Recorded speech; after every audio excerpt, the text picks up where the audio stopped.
नमस्कार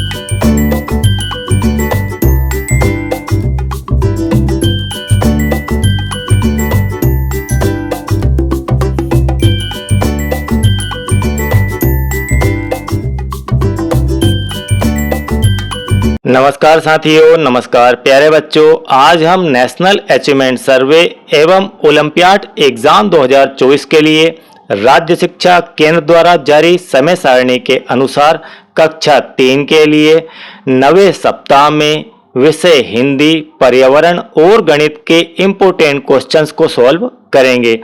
साथियों, 18 सप्ताह में आपके सभी विषयों के सभी टॉपिक कंप्लीट हो जाते हैं।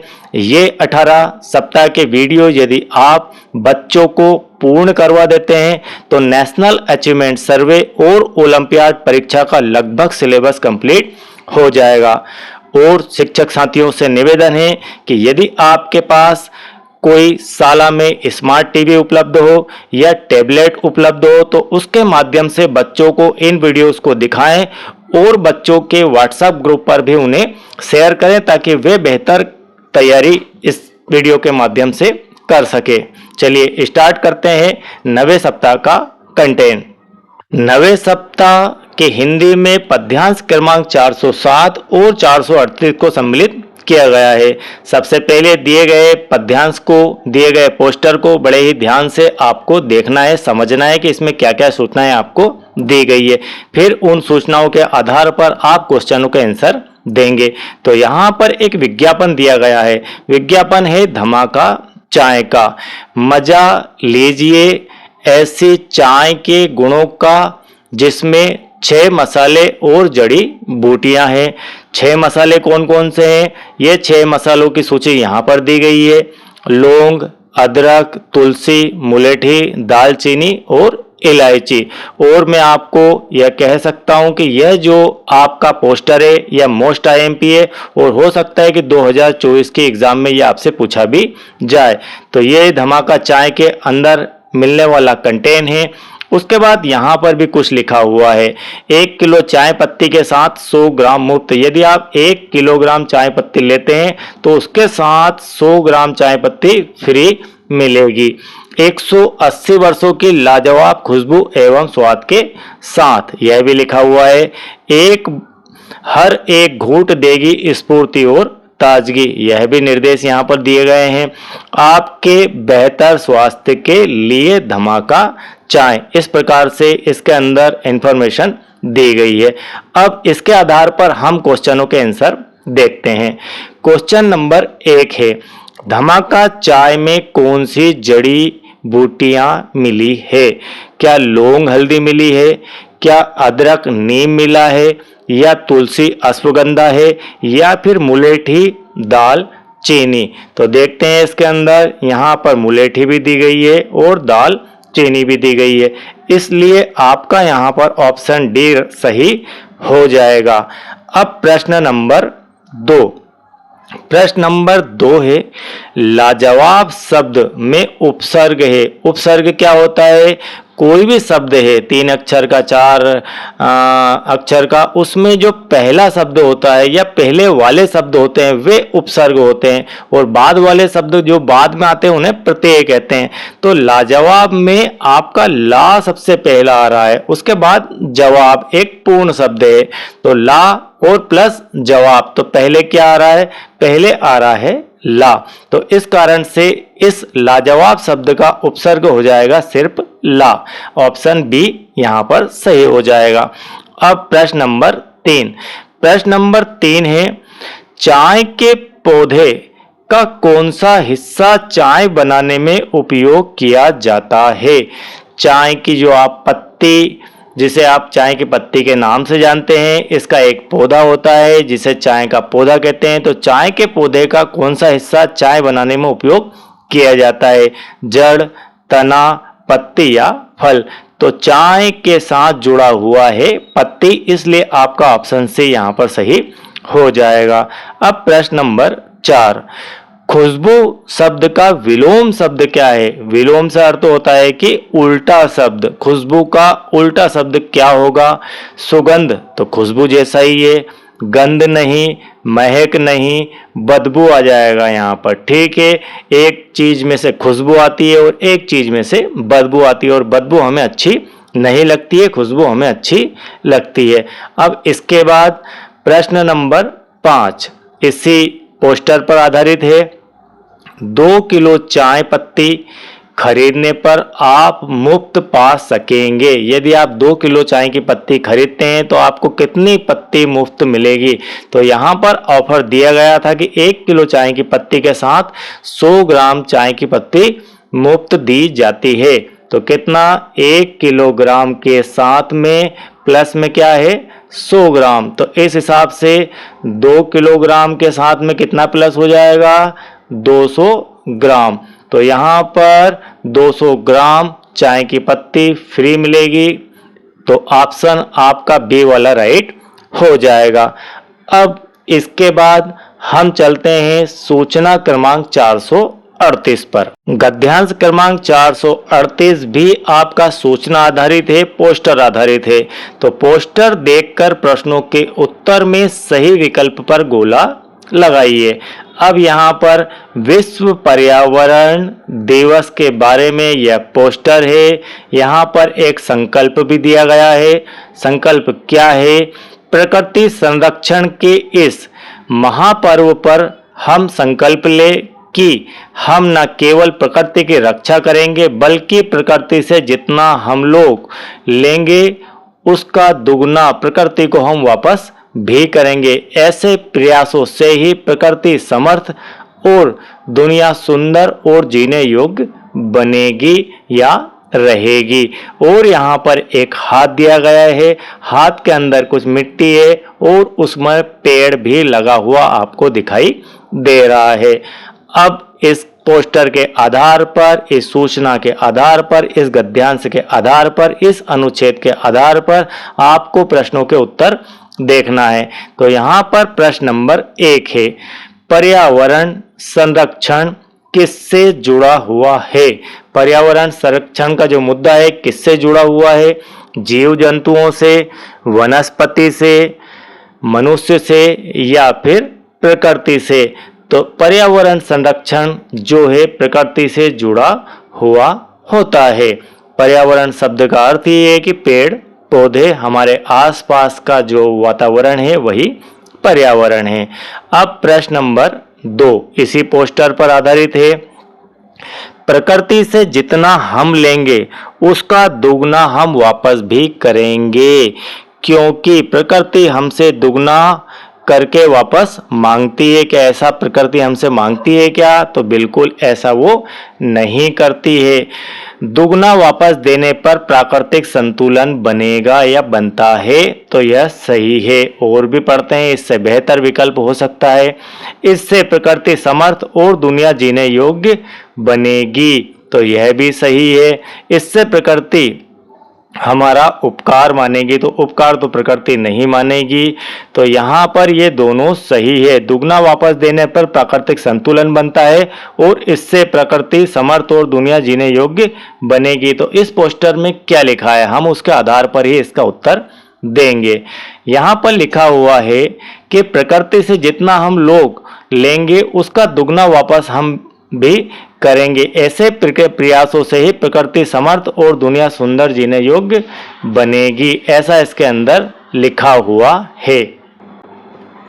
तो देखते हैं, ये दोनों आंसर लगभग सही है। आपकी बुक में यहाँ पर बी ऑप्शन को करेक्ट दिखाया गया है। दुगना वापस देने पर प्राकृतिक संतुलन बना रहेगा और इससे प्रकृति समर्थ और दुनिया जीने योग्य बनेगी। तो यह भी सही है। आप अगर सी को टिक भी करते हैं तो भी सही मेरे हिसाब से हो जाएगा। अब इसके बाद प्रश्न नंबर 3, विश्व पर्यावरण दिवस मनाने का क्या कारण है?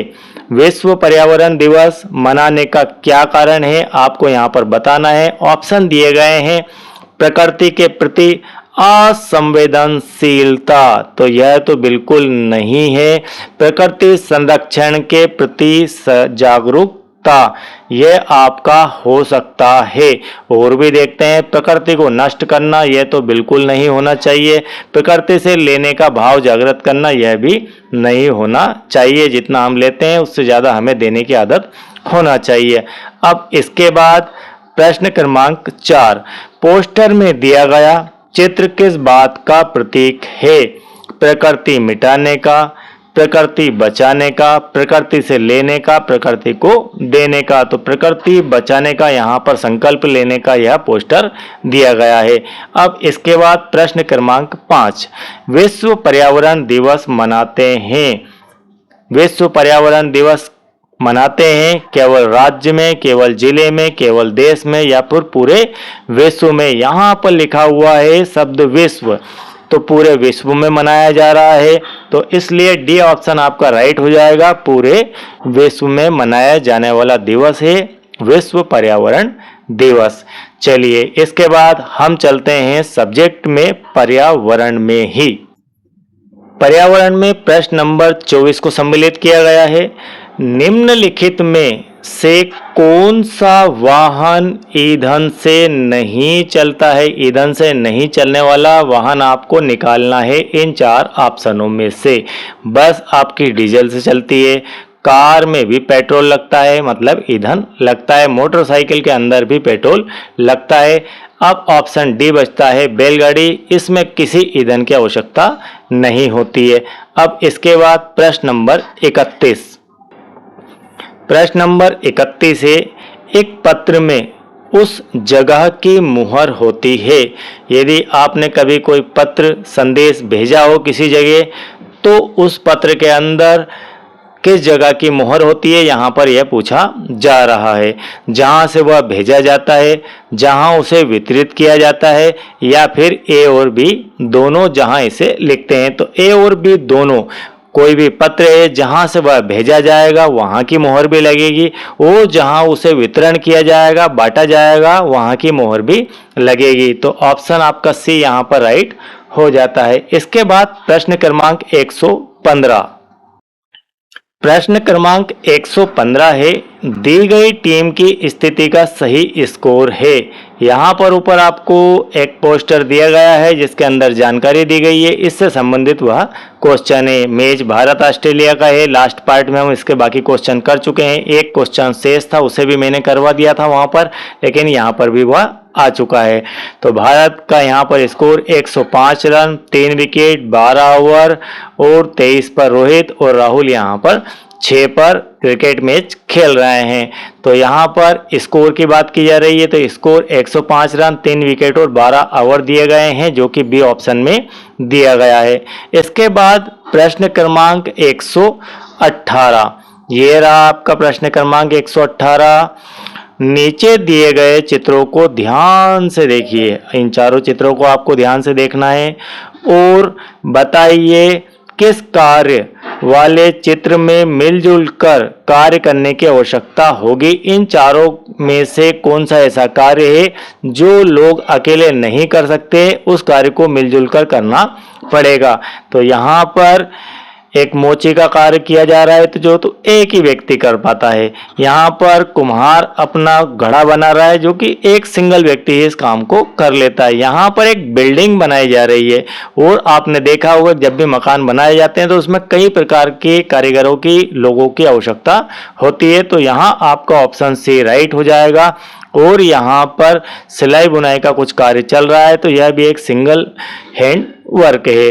तो सी ऑप्शन यहाँ पर करेक्ट हो जाता है। इसके बाद प्रश्न क्रमांक 123 यहीं पर दिया गया है। प्रश्न क्रमांक 123 भी, सबसे ज्यादा विकेट लेने वाला खिलाड़ी है, वाली खिलाड़ी है। कौन खिलाड़ी सबसे ज्यादा विकेट लिए हैं?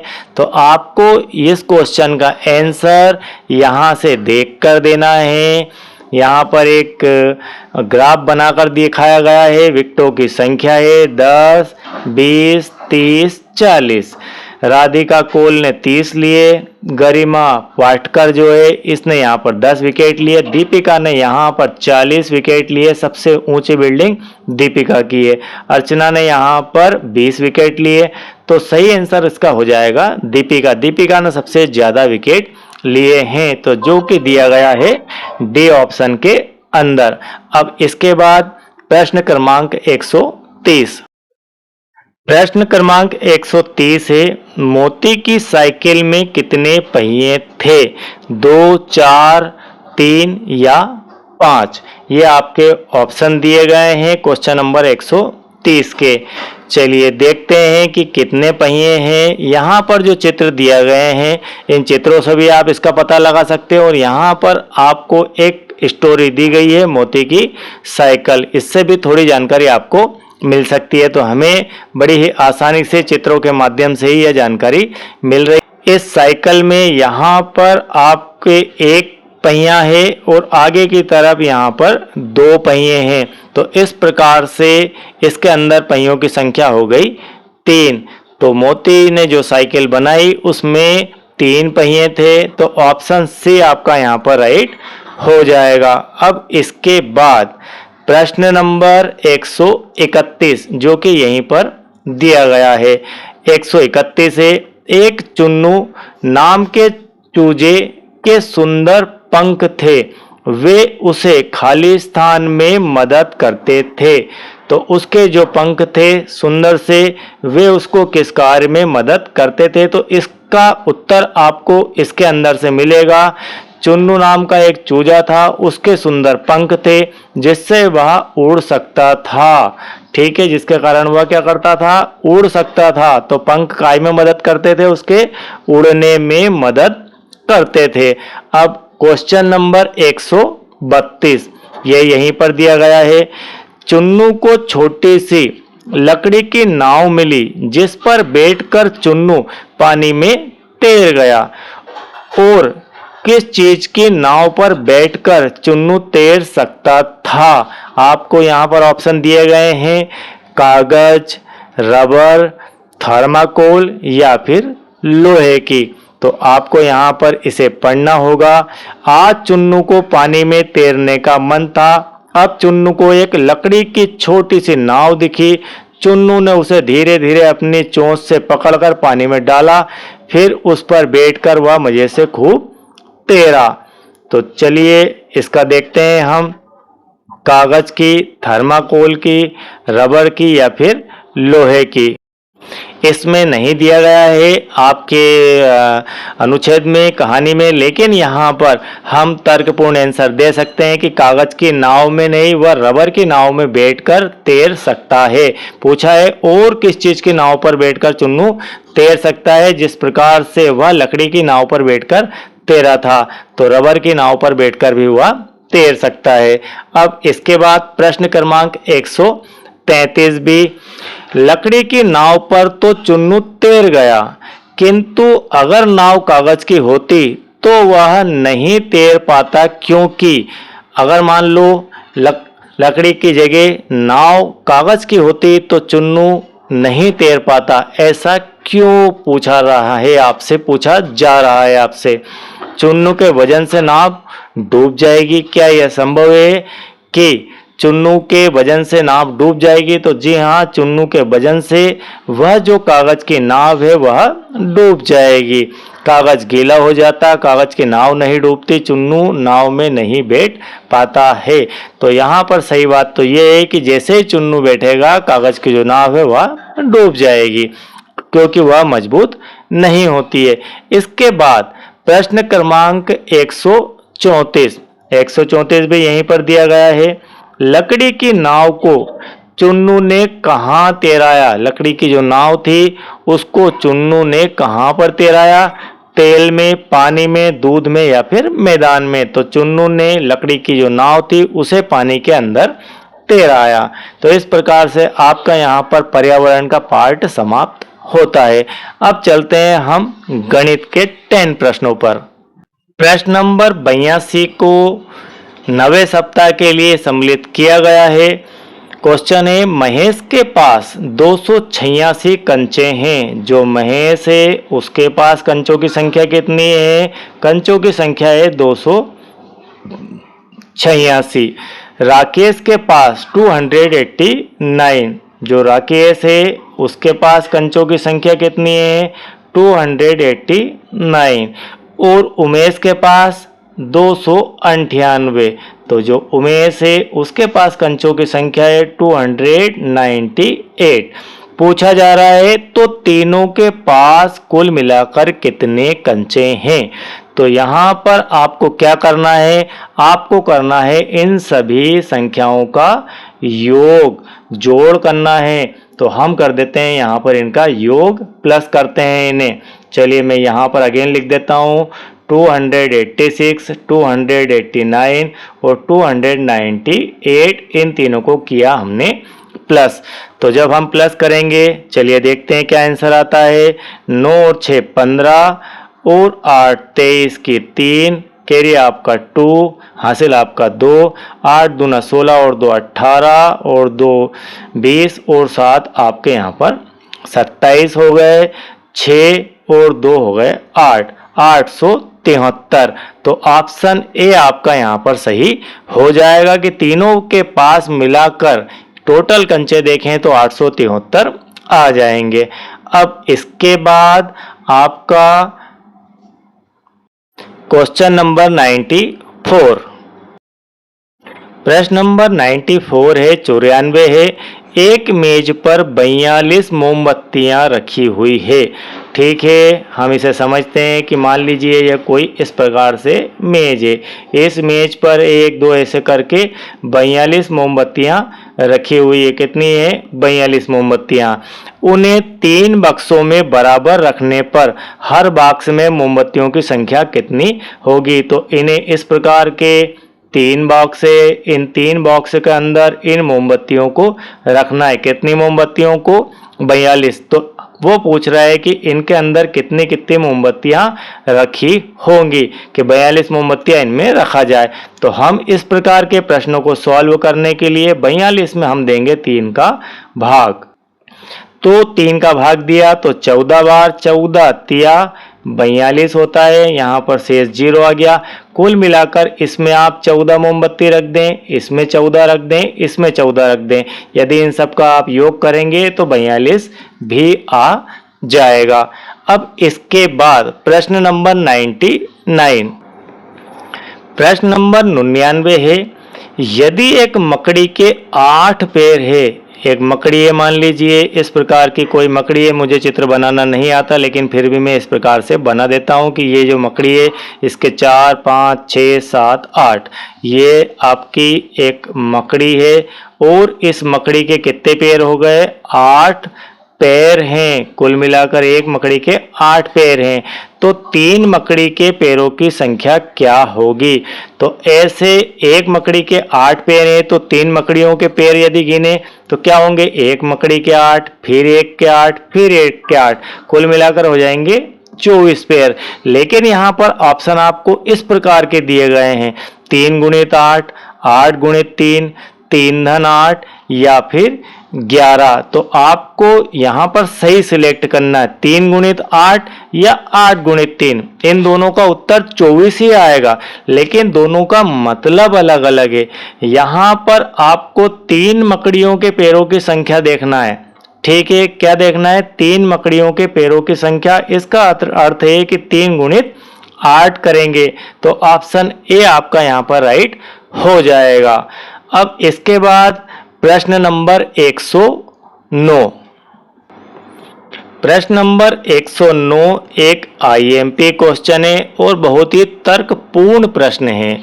4 तिकोनों में, अब तिकोनों से क्या मीनिंग है पहले ये देखते हैं। तिकोनों से अर्थ है कि 3 कोनों वाला कोई शेप, यह तिकोना है। यह क्या है? यह है तिकोना। इसको हम कहेंगे तिकोना, जिसमें 3 कोने हैं, 1 2 और 3। इस प्रकार के तिकोनों में, और ऐसे कितने तिकोने हैं?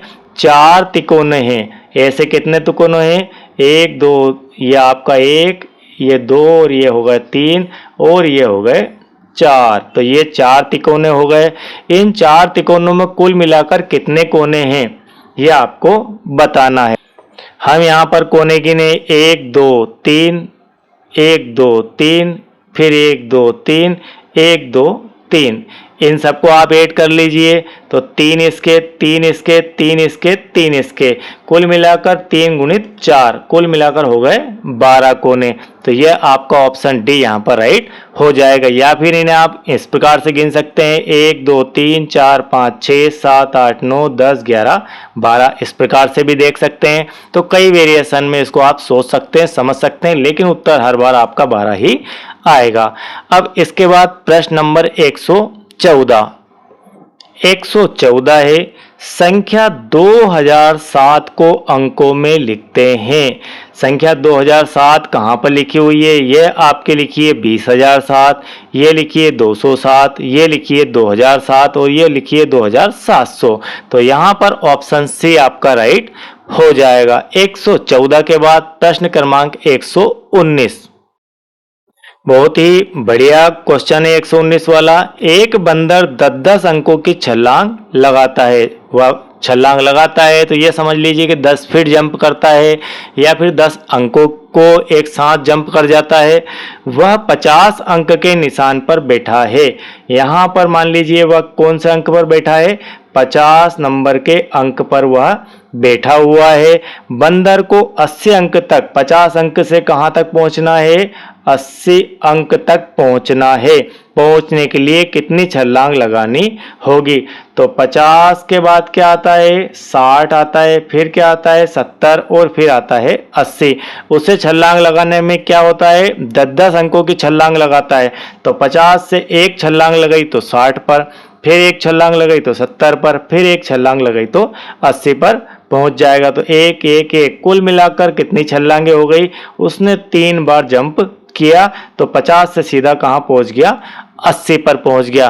तो आपका ऑप्शन ए यहां पर राइट हो जाएगा। अब इसके बाद प्रश्न क्रमांक 134। प्रश्न क्रमांक 134 है, नीचे दर्शाए गए फर्श को बनाने के लिए उसके बगल में दी गई किस टाइल का प्रयोग किया गया है? इस प्रकार का यह फर्श है। इस प्रकार के फर्श को बनाने के लिए, इस प्रकार के फर्श को बनाने के लिए ये जो टाइल्स है, आप सभी जानते हैं कि घरों में टाइल्स लगती है तो टाइल्स छोटी छोटी आती है, लेकिन जब फर्श लग जाता है तो एक बड़ी सी डिजाइन आपकी बन जाती है पूरे कमरे के अंदर। तो कौन से टाइल्स से यह डिजाइन बनेगी आपको यह बताना है। तो इसमें तो है इस प्रकार के खाने, ये चौरस, तो यह डिजाइन तो नहीं है इसके अंदर। यह डिजाइन हो सकती है, यह भी हो सकती है और यह भी हो सकती है। चलिए देखते हैं। अब इसको देखने का बिल्कुल आसान तरीका है। यह आपकी एक टाइल्स है, ठीक है। आपने यहाँ पर एक टाइल्स को इस प्रकार से फोकस किया। अब आप बताइए कि यह चित्र किससे मैच हो रहा है? तो 134 का सीधा सीधा आपको सी ऑप्शन दिखाई दे जाएगा। अब आप इसे कवर कीजिए, क्या ये दोनों एक जैसे हैं? तो ये एक जैसे आपको दिखाई देंगे। यह और यह मैच नहीं हो रहा है, तो ये इसको सॉल्व करने का शॉर्ट तरीका है। अब इसके बाद प्रश्न नंबर 149। प्रश्न क्रमांक 149 यह आईएमपी क्वेश्चन है और हो सकता है कि 2024 के एग्जाम में आपसे यह पूछा भी जाए। घड़ी देखकर समय बताइए। यहाँ पर एक घड़ी दिखाई दे रही है। इस घड़ी को आपको देखना है ध्यान से और बताना है कि इसमें क्या बजे हुए हैं। तो आपको एक चीज यहाँ पर हमेशा याद रखनी चाहिए कि घड़ी के अंदर 2 कांटे होते हैं। एक होता है छोटा कांटा, एक होता है बड़ा कांटा। जो छोटा कांटा होता है वह बताता है घंटे को, और जो बड़ा कांटा होता है वह बताता है मिनट को। तो यहाँ पर आपका जो छोटा कांटा है वह कहाँ है? वह 3 और 4 के बीच में है। कहाँ पर है? 3 और 4 के बीच में है। इसका अर्थ है कि 3 से अधिक बज चुके हैं। जो भी बजे हैं वो 3 से अधिक, क्योंकि कांटा 3 से आगे जा चुका है। तो 3 बजकर, अब 3 बजकर कितने मिनट हुए हैं? बड़ा कांटा देखेंगे तो हर ये पार्ट आपका यहाँ पर 5 मिनट का है, तो 5, 10, 15, 20, 25 और ये होगा आपके 6 पे आने पर 30। तो कुल मिलाकर यहाँ पर हुए हैं 3:30। तो कहाँ पर है 3:30? 3:30 आपको दिया गया है ए ऑप्शन के अंदर। इस प्रकार से यह क्वेश्चन सॉल्व होगा। अब इसके बाद प्रश्न क्रमांक 153। प्रश्न क्रमांक 153 आपका पैटर्न आधारित क्वेश्चन है और एक IMP क्वेश्चन है। आपका पैटर्न है 4, इसके बाद 8, फिर 12, फिर 16 और फिर अगली संख्या का यहाँ पर खाली स्थान। पैटर्न में अगली संख्या क्या होगी? अब आपको यहाँ पर पैटर्न की समझ होना चाहिए। 4, 8, 12, 16 कुल मिलाकर यहाँ पर 4 की टेबल दिखाई दे रही है। इस 4 का मतलब है 4 गुणित 1, इस 8 का मतलब है कि 4 गुणित 2, इस 12 का मतलब है 4 गुणित 3, इस 16 का मतलब है 4 गुणित 4। तो आगे क्या आएगा? 4 गुणित 5। यहाँ पर 1 से गुणा, यहाँ 2 से, यहाँ 3 से, यहाँ 4 से और फिर आपका हो जाएगा 5 से गुणा। तो कुल मिलाकर यहाँ पर आ जाएगा 20, जो कि ऑप्शन ए के अंदर दिया गया है। अब इसके बाद आज के पार्ट का लास्ट क्वेश्चन नंबर 156। प्रश्न नंबर 156 है यहाँ पर। यह भी पैटर्न आधारित क्वेश्चन ही है। यहाँ पर एक कंटिन्यूस सीक्वेंस में सीरीज में आपको कुछ आकृतियां दिखाई गई है और लास्ट की आकृति में आपको बताना है कि क्या आएगा। यहाँ पर गोला है, ठीक है, गोला, त्रिभुज, चतुर्भुज, फूल। फिर से एक बार पढ़ते हैं, गोला, त्रिभुज, चतुर्भुज, फूल, गोला, त्रिभुज, चतुर्भुज, फूल। इसी को वापस से दोहराया गया है वैसा का वैसा ही। तो अब भी क्या होएगा? अब भी वही होगा जो पिछले में हुआ था। यहाँ से इन चारों को दोहरा दिया तो फिर से अगेन दोहराया जाएगा। तो दोहराने में नंबर किसका आ रहा है? शुरुआत होगी वापस से गोल आकृति से। तो आपका यहाँ पर ऑप्शन ए राइट हो जाएगा। आई होप कि इतना वीडियो आपको बिल्कुल क्लियर समझ में आ गया होगा। और यदि आप चैनल के साथ नए हैं, मुझे पहली बार देख रहे हैं, सुन रहे हैं और आपने चैनल को सब्सक्राइब नहीं किया है तो चैनल को सब्सक्राइब कीजिए, ठीक है। और आपको वीडियो बेहतर लगे तो एक लाइक कीजिए। और आपने यदि 18 सप्ताह के वीडियोस नहीं देखे हैं तो उनको आप नीचे डिस्क्रिप्शन में लिंक दी गई है प्लेलिस्ट की, वहां से जाकर वॉच कर सकते हैं और बेहतर अपने नंबर बना सकते हैं। Thank you very much.